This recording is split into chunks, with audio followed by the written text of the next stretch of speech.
Hey buddy, what's up? It's Monday. So if you notice, I have a different background now. That's because I'm actually doing this video at work instead of my room. It's what's convenient for me right now. So as of a couple hours ago, we just found out that Trump evidently lost. I mean, they're going to court and stuff to try to figure stuff out, but it looks like that's where it's going. Now, I wasn't a big fan of Trump, if you remember, right on the first, when he first got elected. But on election day, when I found out he won, I put out a post on Facebook saying that regardless of how he got here, regardless of what he said and everything like that, I really do think that once you're elected, you should be given a fair shot.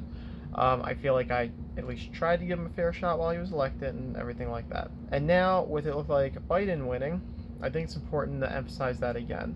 It's that although you might not agree with all of his policies, the simple fact is he's now the president of the United States.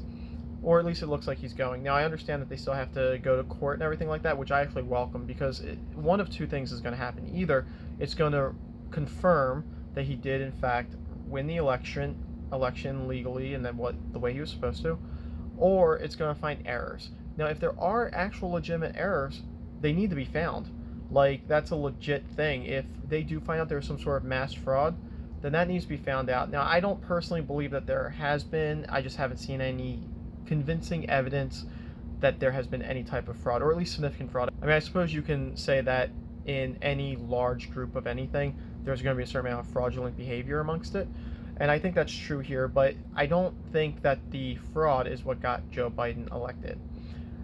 So I welcome any investigation, stuff like that. I think they're going to be fair unless I'm given any evidence to support that there's any bias there. But I honestly don't think there's going to be any bias there. I think that the courts are going to look into everything, determine that Joe Biden actually did win the election, and we'll move on from there. So with Mr. Joe Biden being the president-elect, I think he deserves a fair chance to introduce his policies, let us know what his plan is for the country, and for the next at least couple months, he deserves a chance to sort of us all to listen and see what he's about.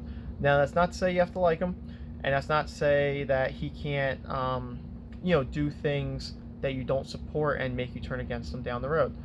But my theory is that I think as Americans, if we're going to go past the amount of conflict and drama that we currently have in the United States, it's really important we all come together and be like, okay, well, we don't like this outcome, but it is in fact the outcome, and we need to move forward with it. It's kind of like when you're watching like the Super Bowl for two teams that you kind of care about, but you kind of don't.